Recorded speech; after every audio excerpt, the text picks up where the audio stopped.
Halo guys, pada kesempatan kali ini kita akan belajar mengenai apa itu jarak, perpindahan, kelajuan, dan kecepatan.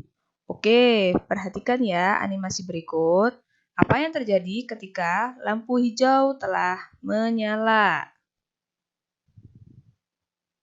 Oke, baik. Ada beberapa pertanyaan untuk kalian jawab ya. Apa yang terjadi pada pengendara motor? Apa yang terjadi pada pengendara sepeda? Dan mengapa pengendara motor dikatakan bergerak? Untuk menjawab pertanyaan-pertanyaan ini, coba perhatikan. Ini adalah posisi awal dari pengendara motor dan pengendara sepeda. Ketika lampu hijau nyala, maka pengendara motor bergerak dari posisi awalnya ke posisi akhir. Nah, inilah jika benda dikatakan bergerak, maka kedudukan benda tersebut mengalami perubahan terhadap titik acuannya. Nah, dia mengalami perubahan posisi dari posisi awal ke posisi akhir. Oke, next. Coba perhatikan apa yang terjadi ketika mobil berjalan dari bookstore ke coffee shop. Kemudian, mobil melanjutkan perjalanannya dari coffee shop ke supermarket. Nah, di sini ada beberapa pertanyaan. Oke, sebelumnya jarak antara bookstore ke coffee shop itu adalah 400 meter. Sedangkan jarak dari coffee shop ke supermarket adalah 300 meter. Pertanyaan pertama, apakah mobil dikatakan bergerak? Mengapa? Pertanyaan kedua, apakah selama mobil bergerak, mobil dikatakan berpindah tempat? Pertanyaan ketiga, berapa jarak yang ditempuh dari toko buku ke supermarket? Dan pertanyaan terakhir, berapa besar perpindahan yang ditempuh dari toko buku ke supermarket? Oke, untuk pertanyaan ke-1 dan kedua, mungkin kalian bisa menjawab. Nah, untuk menjawab pertanyaan ketiga dan keempat ini, coba simak penjelasan berikut. Oke, perhatikan ya ketika mobil berjalan dari bookstore ke coffee shop. Nah, mobil menempuh lintasan sejauh 400 meter. Oke, dalam fisika, panjang lintasan yang ditempuh oleh mobil yang bergerak dalam waktu tertentu itu disebut dengan jarak. Sehingga jarak yang ditempuh mobil itu adalah 400 meter. Next. Nah, ini mobil kembali ya melaju dari bookstore ke coffee shop. Menempuh lintasan sejauh 400 meter. Nah, ketika kita berbicara tentang arah dan jarak yang ditempuh benda, itu disebut dengan perpindahan. Ingat ya, kalau kita bicara tentang jarak yang ditempuh dan juga arah, kita berbicara tentang perpindahan. Atau perpindahan adalah perubahan kedudukan tanpa memperhatikan bentuk lintasan. Sehingga di sini kita bisa mengatakan bahwa perpindahan yang ditempuh mobil itu adalah 400 meter ke arah timur. Ini ada mata anginnya di sini ke arah timur. Nah, kemudian coba perhatikan. Ketika Raffi berjalan dari bookstore ke coffee shop dengan jarak 400 meter, kemudian Raffi berjalan kembali dari coffee shop ke supermarket dengan jarak 200 meter, berapa jarak yang ditempuh Raffi? Ingat ya, kalau jarak adalah seluruh lintasan yang ditempuh. Nah, biasanya dalam fisika, jarak ini disimbolkan dengan huruf R atau bisa disimbolkan dengan huruf S, sehingga jarak yang ditempuh adalah 400 meter ditambah 200 meter, sama dengan 600 meter. Nah, itu untuk jarak.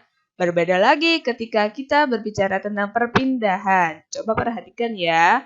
Raffi berjalan dari bookstore ke coffee shop dengan menempuh jarak 400 meter, kemudian kembali lagi ke supermarket dengan jarak 200 meter. Pertanyaannya ini, berapa besar perpindahan Raffi? Coba dicermati ya. Nah, ketika kita berbicara tentang perpindahan, maka dia adalah besaran vektor. Perpindahan adalah besaran vektor. Sehingga ketika menulis simbolnya, harus ada tanda vektornya. Ini bacanya R vektor. Atau bisa disimbolkan S vektor. Sama dengan, nah ini, saat ke arah timur, kita beri tanda positif, 400.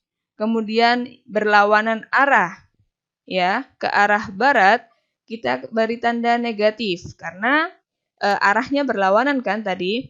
Berarti 400 dikurang 200 sama dengan 200 meter. Sehingga perpindahan yang ditempuh oleh Raffi itu adalah 200 meter. Nah, coba perhatikan ya, ini mobil berjalan dari bookstore ke coffee shop, kemudian dari coffee shop ke supermarket, dengan jarak yang ditempuh 400 meter ke arah timur dan 300 meter ke arah selatan. Pertanyaannya, berapa jarak yang ditempuh mobil? Oke, untuk mencari jarak, kita tinggal menjumlahkan saja. Karena jarak adalah panjang lintasan yang ditempuh.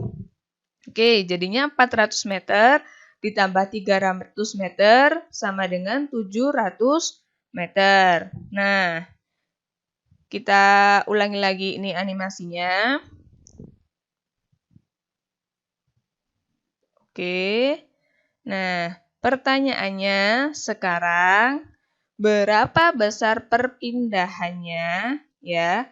Dengan kasus yang sama, mobil berjalan dari bookstore ke coffee shop dengan menempuh jarak 400 meter, kemudian dari coffee shop ke supermarket dengan menempuh jarak 300 meter, yang ditanya itu sekarang perpindahan. Nah, saat kita berbicara tentang perpindahan, maka kita harus menggunakan garis bantu ini. Kita tarik garis lurus dari posisi awal mobil ke posisi akhir. Kemudian, bagaimana cara menghitung perpindahan? Caranya dengan menggunakan rumus Pythagoras. Nah, ini rumus Pythagoras, masih ingat kan kalian pelajaran rumus Pythagoras? Kita misalkan 400 meter ini adalah A, kemudian 300 meter ini adalah B, maka besar perpindahan R vektor itu sama dengan akar A kuadrat ditambah B kuadrat. R vektor sama dengan akar 400 kuadrat ditambah 300 kuadrat. R vektor itu sama dengan akar 250.000. Sehingga besar perpindahannya adalah 500 meter. Nah, bagaimana menentukan kelajuan dan kecepatan? Oke, untuk menentukan kelajuan dan kecepatan, coba perhatikan ya. Raffi berjalan dari bookstore ke coffee shop. Kemudian dia kembali lagi dari coffee ke supermarket. Dengan waktu tempuhnya adalah 20 detik. Pertanyaan pertama, berapa besar kelajuan Raffi? Nah, untuk mencari kelajuan, kita gunakan rumus V sama dengan S per T. S di sini adalah jarak, T itu adalah waktu. Nah, saat menentukan jarak, kita harus tinggal menjumlahkannya saja kan? 400 ditambah 200, sehingga jaraknya adalah 600. Dibagi dengan waktu tempuhnya itu adalah 20 detik. Nah, 600 dibagi 20 sama dengan 30 meter per sekon. Nah, sekarang berbeda lagi. Ya, kita amati lagi ya pergerakan dari Raffi. Nah, kemudian Raffi kembali lagi nih ke supermarket. Waktu yang ditempuh Raffi sama, 20 sekon. Nah, pertanyaannya berbeda sekarang. Berapa besar kecepatan Raffi? Oke, untuk mencari kecepatan, kita gunakan rumus ini. V vektor sama dengan S vektor per T. Nah, S vektor di sini itu adalah perpindahan.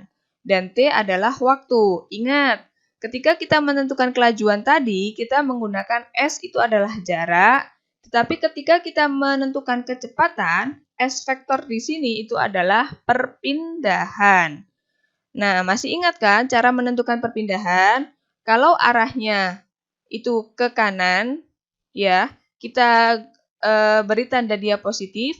Kalau arahnya berlawanan arah dengan arah yang pertama, kita kasih dia tanda negatif, ya kan? Berarti plus 400 minus 200. Jadinya kan perpindahannya 200 meter tuh. Waktu yang ditempuh itu adalah 20 detik. Sehingga 200 per 20 kecepatannya adalah 20 meter per sekon. Nah, demikian penjelasan dari Miss. Semoga bermanfaat. Bye-bye.